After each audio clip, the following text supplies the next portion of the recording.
नमस्कार, जय हिंद, वंदे मातरम। एक बार फिर से आपका बहुत बहुत स्वागत है हमारे YouTube चैनल JRP किंग के अंदर।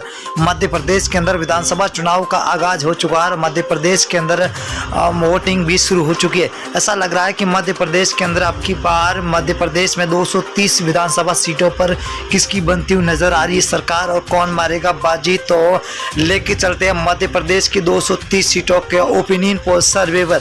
सी वोटर सर्वे, फलूदी सट्टा बाजार और ABP न्यूज सर्वे की बात करें तो चुनाव से पहले किस पार्टी की सरकार पूर्ण बहुमत में सरकार बनाती हुई दिखाई दे रही है? क्या कांग्रेस बीजेपी को अब की बार तीसरे मोर्चे का दखलंदाजी क्या भारी पड़ सकती है या फिर बनेगी सरकार किसी अन्य की?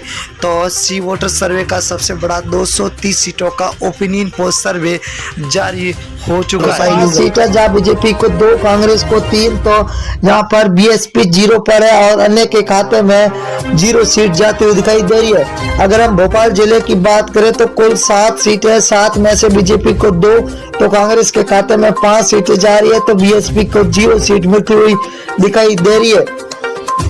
धार जिला की बात करें तो धार जिले के अंदर कुल 7 सीटें, 7 में से बीजेपी को 4, कांग्रेस को 3 और BSP को यहाँ पर 0 सीट मिलती हुई दिखाई दे रही है। सताना जिले की बात करें तो कुल 7 सीटें, 7 में से बीजेपी को 3, कांग्रेस को 4 सीट और BSP को 0 सीट मिलती हुई दिखाई दे रही है। अगर हम सीधी जिला की बात करें तो कुल 4 सीटें, 4 में से बीजेपी को 1 सीट मिल रही है, वही कांग्रेस के खाते में 3 सीटें जा रही है, तो BSP को यहाँ पर 0 सीट मिलती हुई दिखाई दे रही है। अगला जिला है सिवनी जिला, जहाँ पर कुल 4 सीटें, बीजेपी को 2, कांग्रेस के खाते में 2, तो यहाँ पर BSP को 0 सीट मिलती हुई दिखाई दे रही है। अगले जिले की बात करें तो बड़वानी जिला है, जहाँ पर कुल 4 सीटें, 4 में से बीजेपी के खाते में 1 सीट जाती हुई दिखाई दे रही है, तो कांग्रेस को 3 सीट, वही BSP के खाते में 1 सीट जा रही है, तो अन्य के खाते में 0 सीट मिलती हुई दिखाई दे रही है। अगर हम सागर जिले की बात करें तो 8 सीटें, जहाँ पर बीजेपी को 3,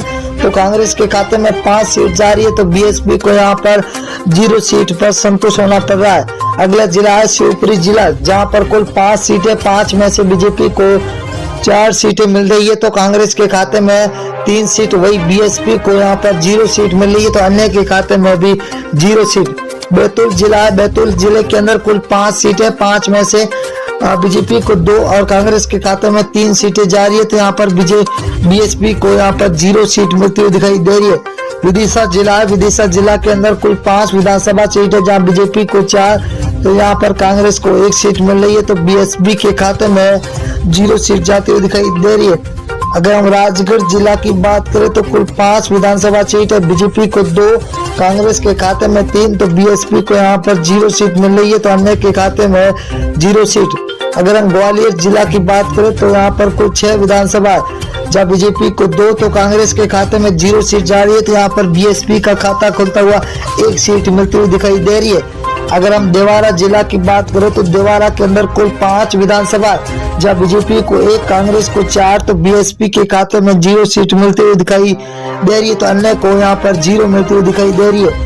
उज्जैन जिला है, उज्जैन के अंदर कुल विधानसभा 7 सीटें, जहाँ बीजेपी को 5, कांग्रेस को 2, तो BSP के खाते में 0, तो अन्य के खाते में भी 0 सीट जाती हुई दिखाई दे रही है। अगर हम जबलपुर जिले की बात करें तो 8 विधानसभा सीटें हैं, जहाँ बीजेपी को 3, कांग्रेस को 5, तो BSP के खाते में 0 सीट मिल रही है, तो अन्य को भी यहाँ पर 0 सीट मिल रही है। अगर हम कटनी जिला की बात करें तो कटनी जिले के अंदर 4 विधानसभा, यहाँ पर बीजेपी और कांग्रेस को 2-2 सीटें मिलती हुई दिखाई दे रही है, तो BSP और अन्य के खाते में 0 सीट मिलती हुई दिखाई दे रही है। इंदौर जिला की बात करें तो इंदौर जिले के अंदर कुल 9 विधानसभा, जहाँ बीजेपी को 3, कांग्रेस को 6, तो BSP के खाते में 0 सीट जाती हुई दिखाई दे रही है। अगले जिले की रुख करें तो छिंदवाड़ा जिला है, जहाँ पर कुल विधानसभा 7 सीटें है, जहाँ बीजेपी को 1, कांग्रेस के खाते में 6, तो BSP को 0 सीट मिल रही है, तो अन्य के खाते में 0 सीट जाती हुई दिखाई दे रही है।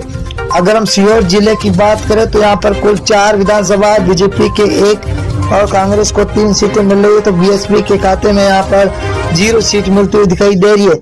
अगला जिला है बालाघाट जिला, जहाँ पर कुल 6 विधानसभा है, जहाँ बीजेपी को 2, कांग्रेस के खाते में 4 सीटें जा रही है, तो BSP को यहाँ पर 0 सीट मिलती हुई दिखाई दे रही है। अगला जिला है मुरैया, मुरैया जिला के अंदर कुल 6 विधानसभा है, 6 में से बीजेपी के खाते में 2 जा रही है, तो वही कांग्रेस के खाते में 4 सीटें जा रही है। तो बीएसपी को तगड़ा झटका लगता हुआ दिखाई दे रहा है। अगर हम बात करें अगले जिले की और दोस्तों, तो बहुत ही बड़ा जिला आ चुका है, सततपुर है। सततपुर के अंदर 6 विधानसभा है, बीजेपी को 2, कांग्रेस को 4, तो बीएसपी को 0 सीट। रायसेन जिला है जहां पर कुल 4 विधानसभा है, बीजेपी को 1, कांग्रेस को 3, तो बीएसपी यहाँ पर 1 पर है। तो